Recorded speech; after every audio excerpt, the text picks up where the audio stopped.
এবং দুর্গাপূজার পরবর্তী আপনাদের সবাইকে বিজয়ারও শুভেচ্ছা এবং অভিনন্দন জানাচ্ছি এবং আসন্ন দীপাবলির আগাম শুভেচ্ছা অভিনন্দন জ্ঞাপন করছি আমার পক্ষ থেকে। ইতিমধ্যে আপনারা বিভিন্ন সোশ্যাল মিডিয়া কিংবা আমাদের রাজ্যের কিছু প্রিন্ট মিডিয়া বা ইলেকট্রনিক মিডিয়ার মাধ্যমে কিছু বিষয় নিয়ে একটা চর্চা শুনতে পেরেছেন বা জানতে পেরেছেন হয়তো বা, এবং একটা অপপ্রচার আমার বিরুদ্ধে চালানো হচ্ছে, যেটা আমি নিজেও লক্ষ্য করেছি এবং বিশেষ করে বিরোধী রাজনৈতিক দলের নেতারা, ইভেন আমাদের রাজ্যের বিরোধী দলনেতা জিতেন চৌধুরী থেকে শুরু করে কংগ্রেসের যিনি সভাপতি, তারা সবাই এটার উপর কমেন্ট করেছে।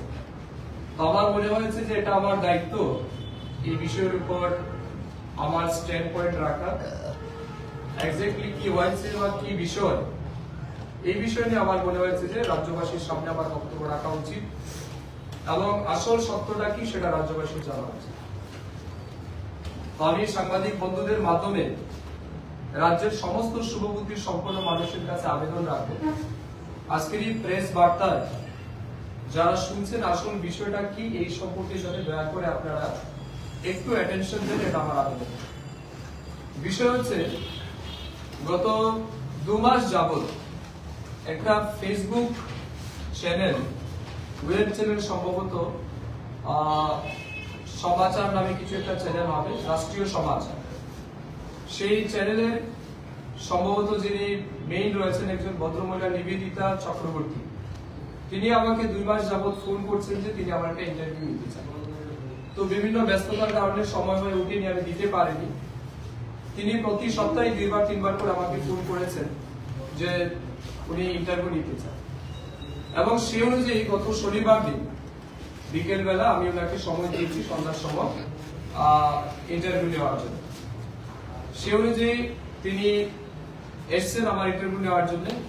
সম্ভবত ওনার সাথে ওনার হাজবেন্ড এবং ওনার মেয়ে ছিল, ওরা 3 জন মিলে এসে ইন্টারভিউর জন্য এসেছে আমার কাছে। 35 থেকে 40 মিনিটের তারা ইন্টারভিউ নিয়েছে। ইন্টারভিউ আমাদের রাজ্যের বিভিন্ন চলমান উন্নয়ন সম্পর্কে, আমাদের সরকারের বিরুদ্ধে আনা বিভিন্ন প্রশ্ন বামপন্থীদের দ্বারা যেগুলি রয়েছে সেই প্রশ্ন তিনি আমার কাছে করেছেন। রাজ্যের বেকারদের জন্য সরকার কি করছে সেই সম্পর্কে আলোচনা তিনি প্রশ্ন রেখেছেন। 10,330 এর সম্পর্কে প্রশ্ন রেখেছেন, ভিশন ডকুমেন্ট সম্পর্কে প্রশ্ন রেখেছেন, ইভেন আমার দপ্তর সম্পর্কে প্রশ্ন রেখেছেন। সমস্ত বিষয়ের প্রশ্নের উত্তর কিন্তু আমি সেই ইন্টারভিউতে দিয়েছি। সে অনুযায়ী ইন্টারভিউ যখন শেষ হওয়ার পরে ওনারা হাজবেন্ড এন্ড ওয়াইফ দুইজন দাঁড়িয়ে প্রায় 5 মিনিট আমার সম্পর্কে প্রশংসা করলেন যে আপনি অত্যন্ত ভালো বলেছেন এবং আপনার যথেষ্ট সাহস আছে, আপনি অনেক সাহসিকতার সহিত অনেক সুন্দরভাবে উত্তরগুলি দিয়েছেন, অনেকেই দিতে চায় না, এই জন্য আমরা আপনার কাছে এসে এরকম বিভিন্ন নানা প্রশংসাসূচক বক্তব্য ওনারা 4-5 মিনিট আমার সম্পর্কে করেছেন। শেষ করে আমি তাদেরকে অফার করলাম চা খাবেন কিনা, চা মিষ্টির জন্য অফার করলাম। তারা শেষ পর্যন্ত বললেন যে স্যার আমরা চলে যাব, তবে ওনাদের একটা রিকোয়েস্ট আমার কাছে যে স্যার আমাদের আইসিইউ ডিপার্টমেন্ট থেকে কোনো রকমের টাকা আমরা পাই না, আমাদের সোর্স অনেক কম এবং আমাদের খুব কষ্ট করে সংসার চালাতে হয়। তো আপনার কাছে আমার একটা আবেদন, যেহেতু আপনি 3 দপ্তরের মন্ত্রী, আপনার 3 দপ্তরের বা আপনি মন্ত্রী হিসেবে যে কাজ করছেন, আমি প্রত্যেকদিন জায়গায় জায়গায় গিয়ে আপনার নিউজ কভার করব। বিনিময়ে আপনার কাছে আমরা বিয়ে করতে চাই, বছরে আপনি আমাদেরকে 5-7 লাখ টাকার মতো অ্যারেঞ্জ করে দিন, তাহলে আমি প্রত্যেক দিন আপনার নিউজ আমি কভার করব নিজে ফিজিক্যালি। সেই সম্পর্কে আমি ওনাকে উত্তর দিতে গিয়ে বলেছি, দেখুন আমার দপ্তর থেকে এত টাকা দেওয়ার মতো তো ব্যবস্থা আমার কাছে নেই, এবং আমাদেরই বা সোর্স কি, আমি আপনাকে 5-7 লাখ টাকা দেবো, কোত্থেকে দেবো? এই বিষয়ের উপরেই কিন্তু আলোচনা। কিন্তু সবচেয়ে মজার বিষয় হচ্ছে, আমি আপনাদেরকে বলছি, আপনারা সেই নিউজটা যদি দেখবেন উনি কিন্তু যখন আমার সাথে ইন্টারভিউ নিয়েছিলেন উনি কিন্তু আমার পাশের চেয়ারে বসা, এবং যে জায়গাটা তিনি কাট করে সেটাকে অ্যাড করেছেন সেই জায়গায় কিন্তু তিনি আমার পাশে বসা নেই। এটা সম্পূর্ণ আলাদাভাবে ইনফরমাল কথা চলছিল সেই সময়। আমার প্রশ্ন থাকবে সেই সাংবাদিকের কাছে, আমি ওনাকে এর আগে কখনো দেখিনি, চিন্তাও না, উনি যেভাবে এসছেন, যেভাবে আমার প্রশংসা করলেন, উনি অফার করলেন বা উনি আমার কাছে দাবি রাখলেন যে 5-7 লাখ টাকা ওনাকে দেওয়ার জন্য বছরে উনি প্রত্যেকদিন আমার ইউজ করবেন, সেই প্রশ্নের উত্তর দিতে গিয়ে আমি বলেছি যে আমার কি সোর্স আছে। আমরা অনেক সময় অনেক লোক আসে, বিভিন্ন চিকিৎসার জন্য আসে, বিভিন্ন সমস্যা নিয়ে আসে লোক, আমরা একে তাকে বলে অনেক সময় বলি ভাই একটু সাহায্য করো। এইভাবে আমাদেরকে ম্যানেজ করতে, আমি যতটুকু পারি নিজের থেকে সেটা করি, তার বাইরে একে তাকে ধরে কিছুটা ম্যানেজ করার কথা বলি। আমার প্রশ্ন হচ্ছে, তিনি যে সোর্সের বিষয় নিয়ে প্রচার করলেন বা সেটাকে বিক্রি করলেন সিপিএম এর পেজে বা সিপিএম দলের কাছে, আমি আবেদন করব আপনার আজকের এই সাংবাদিক সম্মেলনের মাধ্যমে, যদিও এটা ইনফরমাল ডিসকাশন ছিল, ইন্টারভিউ শেষ তারপরে বসে কথা, লুকিয়ে তিনি ক্যামেরা করেছেন। তো লুকিয়ে যেহেতু ক্যামেরা করেছেন, তার 13 বছরের মেয়েকে দিয়ে বা 13-14 বছর সম্ভবত মেয়ে হবে, আমি বলছি দয়া করে আপনি পুরো ভিডিও ক্লিপটা প্রকাশ করুন। সেই ভিডিও ক্লিপে কি কি আলোচনা হয়েছিল আপনি শুধুমাত্র 25-30 সেকেন্ডের একটা জায়গায় কাট করে আপনার সুবিধা মতো তুলে সেটাকে রাজ্যের মানুষের কাছে দিয়ে আমার ব্যক্তিগত চরিত্রকে মেলাইন করার চেষ্টা করছে, এটা সত্যি নিন্দনীয়। আমি এর আগে অনেক সাংবাদিকের সাথে কথা বলেছি, অনেক ইন্টারভিউ দিয়েছি, কিন্তু জীবদ্দশায় আবার এরকম সাংবাদিক আমরা দেখিনি। ইন্টারভিউ, ফর্মাল ইন্টারভিউ সে নিল, ইন্টারভিউ দিলাম, সবকিছু কথা বললাম, এরপরে 3টা ক্যামেরা নিয়ে তার হাজবেন্ড ওয়াইফ দুইজন আলাদা দাঁড়িয়ে আমার সাথে কথা বললো, নিচে একটা মেয়ে বসে কথা রেকর্ড করলো, সেই রেকর্ডের মধ্যে অনেক রকম কথা সে বললো। সে আমাদের রাজ্যের বিশিষ্ট 2-3 জন বিধায়ক সম্পর্কে, বিরোধী দলের বিধায়ক সম্পর্কে বাজে কথা সে বললো, আমাকে বললো যে আমি তো বলেছি, কিন্তু সেগুলি প্রকাশ না করে শুধুমাত্র তার সুবিধা অনুযায়ী 25-30 সেকেন্ডের বিষয়গুলি তিনি তুলে ধরলেন। আমার প্রশ্ন থাকবে, এমন কি তিনি প্রশ্ন করলেন যার উত্তর দিতে গিয়ে আমি এই কথাটা বললাম, তিনি প্রশ্নটা শোনাবেন না? তিনি তো শুধু উত্তরটা শোনালেন, প্রশ্নটাকে তো শোনালেন না। আমি আনসারটা, আমি তো ওনাকে ডেকে আনিনি যে আমার সোর্স কি আসে আপনি রেকর্ড নিয়ে যান। তিনি এসেছেন, অনেক প্রশ্ন করেছেন, তার মধ্যে এটাও একটা প্রশ্ন করেছেন যে স্যার আমাকে 5-7 লাখ টাকা অ্যারেঞ্জ করে দিন। তো আমার বক্তব্য হচ্ছে, আপনি আপনার প্রশ্নটাকে কাট করলেন, সেটা ডিলিট করলেন, আর আনসারটাকে শুধু ইয়ে করে আপনি মার্কেটে বিক্রি করলেন। এটা আমার মনে হয় ব্যক্তিগত চরিত্রের উপর মানে কিভাবে হেয় প্রতিপন্ন করা যায় তারই একটা চক্রান্ত, এবং নিঃসন্দেহে সেটা কমিউনিস্ট পার্টির হয়তোবা স্পন্সর কেউ হবে আমি জানি না, তবে আমি সেই সংবাদের সম্পূর্ণরূপে নিন্দা করছি। এটা হচ্ছে 1 নাম্বার। নাম্বার 2, আপনারা দেখেছেন বামপন্থী নেতা, কার্ল মার্কস লেনিনের বিচারধারার আত্মায় জড়িত নেতা এবং লেনিন পুত্র, ছাগলের 3 নম্বর বাচ্চা। আমি বলবো না, যদিও প্রাক্তন মুখ্যমন্ত্রী মানিক সরকার বলেছিলেন কমিউনিস্টরা ছাগলের 3 নম্বর বাচ্চা হয়, আমি ছাগলের 3 নম্বর বাচ্চা এই কারণে বলবো না কারণ আমরা ভদ্রতা জানি। আমি এই কারণে বলছি, বামপন্থী নেতা, রাজ্যের বিরোধী দলের নেতা জিতেন চৌধুরী, তিনি লক্ষ্য করছি আমি প্রায় গত বেশ কিছুদিন যাবত প্রতিনিয়ত আমার সম্পর্কে এবং আমার পরিবার সম্পর্কে অত্যন্ত কুরুচিকর মন্তব্য রাখছেন। প্রথম কথা হচ্ছে, তিনি বারবার বলার চেষ্টা করছেন যে আমি বিধায়ক হওয়ার পরে বা মন্ত্রী হওয়ার পরে আমার সম্পত্তি বৃদ্ধি পেয়েছে, আমি বা আমার পরিবার রাজ্যের সর্বোচ্চ ট্যাক্স পেয়ার। সাংবাদিকদের মাধ্যমে রাজ্যের সমস্ত জনগণের কাছে আমার, যদিও এটা বলার কথা না তবু বলার, আমি শুধু একটু 2টা লাইন বলার চেষ্টা করছি আপনাদের অবগতির জন্য। 2014 সাল থেকে আমি কিন্তু ইনকাম ট্যাক্স পেয়ার, আমি ইনকাম ট্যাক্স দিচ্ছি আমার ইনকামের জন্য। 2000 কত সাল থেকে, 14 সাল থেকে, তখন সিপিএম এর রাজত্ব, সিপিএম এর সরকার। আমি এর আগে একটা বিশিষ্ট ফার্মা কোম্পানিতে চাকরি করতাম। 2017 সালের 2 জুন আমি সেই কোম্পানি থেকে রিজাইন দিয়েছি, শুধুমাত্র বাম অপশাসন থেকে রাজ্যের মানুষকে, আমার বিধানসভার মানুষকে যাতে মুক্তি দেওয়া যায়, এবং সেই মুক্তির যে সৈনিক যারা থাকবে তার মধ্যে যাতে আমিও একজন সৈনিক থাকি, সেই মানসিকতা নিয়ে 2017 সালের 2 জুন আমি রিজাইন দিয়েছিলাম সেই কোম্পানিতে। যে সময় আমি রিজাইন দিয়েছি সেই সময় আমার মান্থলি ইনকাম মিনিমাম 70 থেকে 80,000 আমার মান্থলি ইনকাম ছিল। নাম্বার 1। নাম্বার 2, এই দেশের বিভিন্ন বড় বড় আমাদের যে মাল্টি পলিটন সিটি রয়েছে, ইম্পর্টেন্ট সিটি রয়েছে, সেই সমস্ত সিটির 5 স্টার হোটেলে আমি থেকেছি। বিভিন্ন ইন্টারভিউ বা আমাদের যে মিটিং গুলি থাকতো, একটা হাইফাই লাইফস্টাইল আমি এনজয় করেছি সেই সময়। 3টা দেশ আমি ভ্রমণ করেছি আমি এমএলএ হওয়ার আগে, আমার কোম্পানি স্পন্সর, আমার পার্সোনাল ইনকামে। এগুলি নিয়ে আমি বিশদ বলতে চাই না, আমি জিতেন বাবুকে তার জবাব দিতে চাই না, কিন্তু আমি শুধু এইটুকু বলতে চাই ওনাকে, সবচেয়ে দেখুন লজ্জাজনক বিষয় এবং আমাকে সবচেয়ে বেশি যেটা কষ্ট দিচ্ছে, তিনি প্রত্যেকদিন প্রেসের সামনে এসে আমার মাকে তুলে তিনি কথা বলছেন। আমার মনে হয় জিতেন বাবুর সাথে আমাদের নীতিগত ফারাক আছে। জিতেন বাবু দেশ বিরোধী, সনাতন বিরোধী এবং আমাদের কৃষ্টি সংস্কৃতি বিরোধী। তিনি কমিউনিস্ট পার্টির বিচারধারায় বিশ্বাস করেন, আমরা সেই বিচারধারায় বিশ্বাস করি না। আমরা রাষ্ট্রবাদের বিচারধারা, আমরা আমাদের দেশের কৃষ্টি সংস্কৃতি বিচারধারার সাথে যুক্ত ন্যাশন ফার্স্ট পার্টি আমরা করছি বিজেপি দল। ওনার সাথে আমাদের আইডিওলজিক্যাল ডিফারেন্স। জিতেন বাবুর সাথে আমার পারিবারিক বা সম্পত্তি নিয়ে কোন রকমের বিবাদ নেই। রাজনীতি নিয়ে আলোচনা যখন হবে, রাজনীতির মানুষ যারা আমরা রাজনীতি করছি তাদের সম্পর্কে আলোচনা হতে পারে। প্রত্যেক দিন তিনি মিডিয়ার সামনে এসে আমরা লক্ষ্য করছি তিনি আমার মা সম্পর্কে, আমার পরিবার সম্পর্কে বাজে কথা বলছেন। বারবার বলার চেষ্টা করছেন যে আমার মা বিপিএল কার্ড, আমার মা মানুষের বাড়ি কাজ করতো, ডেলিভার ছিল। আমার প্রশ্ন সাংবাদিকদের মাধ্যমে, এই রাজ্যের যারা বিপিএল কার্ডধারী পরিবার আছে কিংবা অন্তর্দয় পরিবার যারা আছে কিংবা বিলো প্রপার্টিতে যারা বসবাস করছে, জিতেন বাবুর কথায় কি তাদের পরিবার সারা জীবন গরিব থাকবে? সারা জীবন বিপিএল কার্ড হোল্ডার থাকবে? রতন টাটার কি লাইফ হিস্ট্রি ছিল? আম্বানির পরিবারের কি লাইফ হিস্ট্রি ছিল? আমাদের রাজ্যের আজকের দিনে যারা বিশিষ্ট সফল ব্যক্তি, প্রত্যেকে কি রাজার পরিবারে জন্মগ্রহণ করেছিল? প্রত্যেকে কি জমিদারের পরিবারে জন্মগ্রহণ করেছিল? এটার অর্থ কি এই হতে পারে যে একটা কৃষকের ঘরের ছেলে সে কোনদিন ব্যক্তিগত জীবনে সফল হতে পারবে না? প্রশ্নটা জিতেন বাবুর কাছে, রাজ্যের মানুষের কাছে।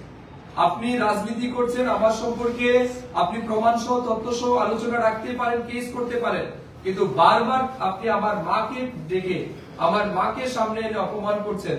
আমি তার নিন্দা জানাচ্ছি এবং যথেষ্টভাবে আমি ব্যথিত তার জন্য।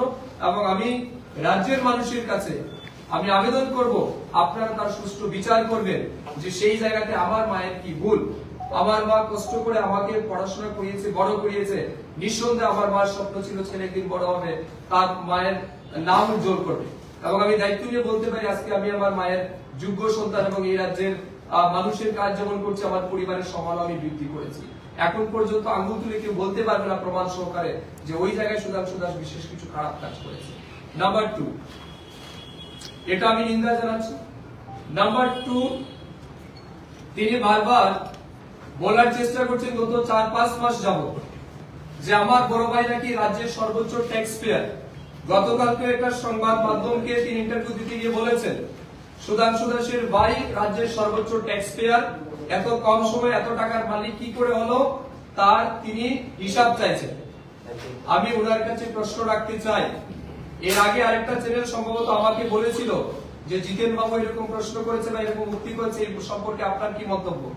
আমি সেই দিন বলেছিলাম যে জিতেন বাবুকে প্রমাণ করতে বলুন, যেদিন তিনি প্রমাণ করবেন যে আমার বড় ভাই সর্বোচ্চ ট্যাক্স পেয়ার সেই দিন আমি পদ থেকে রিজাইন দেব। জিতেন বাবুর ক্ষমতা হয়নি এখন পর্যন্ত সেই বিষয়টা তিনি প্রুভ করবেন বা এভিডেন্স সাবমিট করবেন।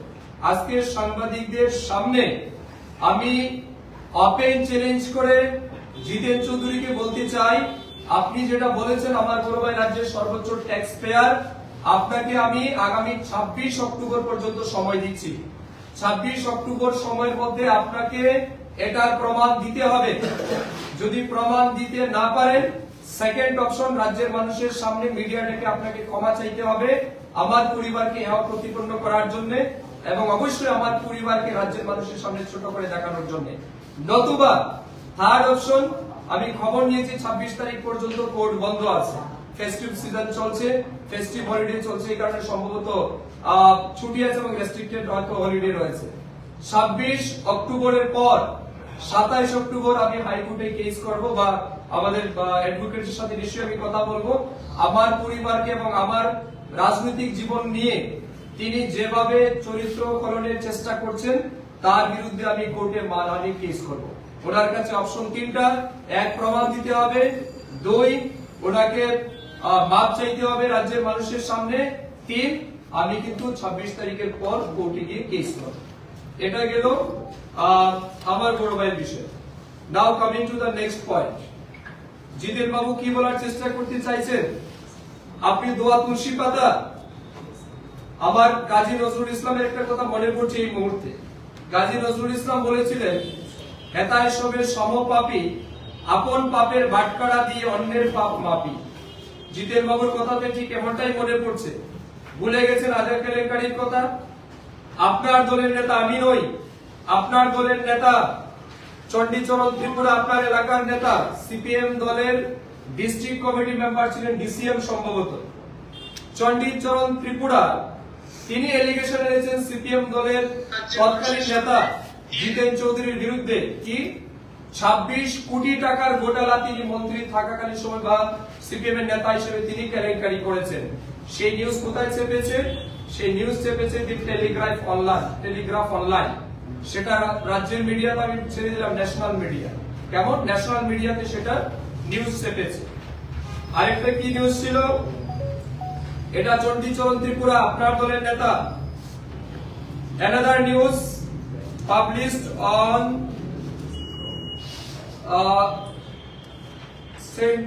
date 3 July 2010 কি নিউজ ছিল? Sources in the CPIM party unit in Shabrum said before ADC poll last year, the advisory committee of Shachat block had requisitioned ginger seeds and saplings owed rupees 1.5 crore for distribution among beneficiaries. 1.5 কোটি টাকার আদা কেলেঙ্কারির news সেই সময় সারা রাজ্যে প্রচারিত হয়েছে, দেশের নিউজে প্রচারিত হয়েছে। জেট্রোফা কেলেঙ্কারি, এটা আপনার সময় কেলেঙ্কারি হয়েছে, তার নিউজ সারা দেশের মানুষ, রাজ্যের মানুষ জেনেছে। কি বলতে চাইছেন? আমি বাড়ি করেছি, আমার পরিবার বাড়ি করেছে কোথায়? আপনি যখন মন্ত্রী ছিলেন আগরতলা শহরে বাড়ি কিনেছেন, জায়গা কিনেছেন, বাড়ি করেছেন। প্রশ্ন কি আমি করতে পারি না জিতেন বাবুর কাছে? টাকাটা কোথেকে পেলেন? আপনি তো শ্রমিক দরদি মানুষের নেতা ছিলেন, আপনি তো মেহনতি মানুষের নেতা ছিলেন। আগরতলা শহরে বাড়ি জায়গা কিনলেন, 2 তলা বাড়ি বানালেন। বাড়ির পাত্র কোথেকে এসছে? রাজস্থান থেকে। শ্রমিক দরদি নেতা, ওই মেহনতি মানুষের নেতার বাড়ি তৈরি করার জন্য রাজস্থান থেকে পাথর কেন আসবে? কেন সাবরুম থেকে পাথর দিয়ে বা ইট দিয়ে বাড়ি হবে না? কেন রাজ্যের সিমেন্ট বালু দিয়ে ওনার বাড়ি হবে না? 2 তলা বাড়ির বিল্ডিং এর উৎস কি জানতে চাই আমরা, নিশ্চয়ই রাজ্যের মানুষকে জানাবেন। কি আমরা দেখলাম? ট্রাইবাল ওয়েলফেয়ার ডিপার্টমেন্টের তিনি যখন মন্ত্রী, 25 দফা উপজাতি উন্নয়ন কর্মসূচি বাস্তবায়নের জন্য প্রথম ওনার বিরুদ্ধে আর্থিক দুর্নীতি এবং চারিত্রিক স্খলনের অভিযোগ উঠে বাধ্য হয়ে দপ্তর পরিবর্তন করেন মানিক সরকার। মানিক সরকার সেই সময় ট্রাইবাল ওয়েলফেয়ার ডিপার্টমেন্ট থেকে ওনাকে সরিয়েছিলেন। কিসের জন্য? করাপশনের এলিগেশনের জন্য। এটা আমার কথা নয়, সেই সময় মিডিয়া, আশপাশের সমস্ত সিপিএম নেতাদের, আপনার দলের নেতাদের বক্তব্য। ফরেস্ট ডিপার্টমেন্টের তিনি যখন মন্ত্রী, জাইকা ইন্দো জার্মান প্রজেক্টের নামে কোটি কোটি টাকার ঘোটালা এবং একাধিক বিদেশ ভ্রমণ, মেয়েকে ইউরোপ পড়ানোর অভিযোগ, এরকম হাজারো অভিযোগ আপনার বিরুদ্ধে।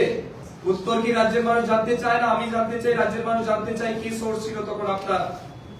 যখন তিনি আরডি ডিপার্টমেন্টের মিনিস্টার, আদা কেলেঙ্কারি থেকে শুরু করে টিন কেলেঙ্কারি, আরো বিভিন্ন কেলেঙ্কারির জন্য বিভিন্ন মিডিয়া প্রচুর ছাপানো হয়েছে। দুঃখের বিষয় সেই সময় সোশ্যাল মিডিয়া অ্যাক্টিভ ছিল না, সোশ্যাল মিডিয়াতে সেই সময় স্প্রেড হয়নি।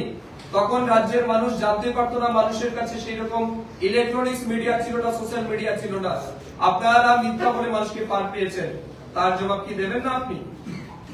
বিভিন্ন দেশ আপনি ভিজিট করছেন, টাকা কোত্থেকে পেলেন? এক একটা ভিজিটের আপনার প্যাকেজ কত ছিল, টাকা কত ছিল? কোন হোটেলে থেকেছেন, তার প্যাকেজ কত ছিল? বিভিন্ন রকমের মহিলা সংক্রান্ত বিষয় আপনার নামে আমরা শুনেছি, আমি সেই বিষয়ে যেতে চাই না, পত্র পত্রিকার খবর অনুযায়ী। কিন্তু আমি বলতে চাই,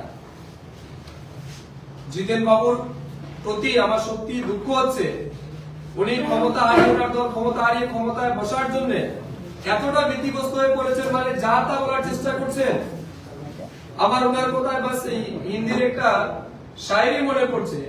হিন্দির একটা শায়রি আছে, जिंदगी भर एक ही गलती करता रहा, जिंदगी भर एक ही गलती करता रहा, धूल अपने चेहरे पे था और आयना साफ करता रहा। নিজের মুখে ধুলা রেখে আয়না পরিষ্কার করার চেষ্টা করছেন জিতেন চৌধুরী কিংবা সিপিএম দলের নেতারা। আবেদন রাখবো, যে যে বিষয়গুলি আপনার বিরুদ্ধে উঠেছে সেগুলি জনসমক্ষে এসে জানান। আপনি যখন বিধায়ক ছিলেন, মন্ত্রী ছিলেন, আপনার কত টাকা বেতন ভাতা ছিল? তার থেকে পার্টির চালিয়ে পার্টির খরচা দিয়ে বাড়ি কি করে করলেন? সাবরুমে এতগুলি জায়গার মালিক কি করে হলেন? এগুলির জবাব দিন জিতেন বাবু, নতুবা রাজ্যের মানুষের কাছে ক্ষমা চান। সিপিএম রাজ্যের সিপিএম দল কত কেলেঙ্কারি করেছে রাজ্যের মানুষ কি ভুলে গেছে? সিপিএম দলের নেতারা টাকার বিছানায় শুয়েছে, এগুলি মিডিয়া এসছে। সিপিএম দলের মেহনতি মানুষের নেতারা 5 তলা 6 তলা বাড়ির মালিক, অন্তর্দয় ration card holder, BPL ration card holder CPM এর নেতারা, ইট ভাট্টার মালিক, 5টা 10টা ড্রজারের মালিক, উত্তেকে হলেন উত্তর চাইবো না? আপনাদের উত্তর দিতে হবে। আসলে বিষয় কি, কমিউনিস্ট পার্টি সম্পূর্ণরূপে অপ্রাসঙ্গিক হয়ে গেছে যেমন দেশে আমাদের রাজ্যে। এক জায়গা থেকে যখন সিপিএম গেছে, দ্বিতীয়বার আর সিপিএম আসেনি। তারা ক্ষমতায় আসার জন্য আর যা তা বলার চেষ্টা করছেন, রাজনীতি কিছু একটা বলে পালিয়ে যাচ্ছেন, প্রমাণ দেওয়ার চেষ্টা নেই, প্রমাণ করার চেষ্টা করছেন না। আমি আবেদন রাখবো সাংবাদিকদের মাধ্যমে, এইসব আপনারাও প্রশ্ন করুন গিয়ে। আপনারা জিতেন বাবুকে প্রশ্ন করুন, আগরতলা শহরে ওনার বাড়ির দাম কত, সরকারি ভাবে তো তুমি রেট একটা দিয়েছেন, আসলে মার্কেট ভ্যালু কত সেই বাড়ি, এগুলি জানা উচিত আমাদের। ওনার সোর্স কি, ওনারা যে পার্টি অফিস বানিয়েছেন মেলার মাঠে, সেই পার্টি অফিসের সোর্স কি, টাকা কোত্থেকে সেগুলি, কত কত সিপিএম বড় বড় নেতাদের আজকে আগরতলা শহরে এতগুলি বাড়ি তারা কোত্থেকে বানালো, প্রশ্ন করতে হবে। আমরা মানুষের সেবা করার জন্য, আমি চ্যালেঞ্জ করে কংগ্রেস পার্টি, সিপিএম পার্টির ওপেন সাংবাদিক সম্মেলনে চ্যালেঞ্জ করছি, রাজ্যের মানুষ দেখছে, 1 টাকার দুর্নীতির অভিযোগ, 1 টাকার দুর্নীতির অভিযোগ তথ্য প্রমাণ সহ দিতে পারলে যেদিন দেবেন সেই দিন পদত্যাগ করবো, শুধু মন্ত্রী থেকে নয়, রাজনীতি থেকে। কোনোদিন রাজনীতি করবো না, রাজ্যের মানুষ যার শাস্তি দেবেন মাথা পেতে মেনে না।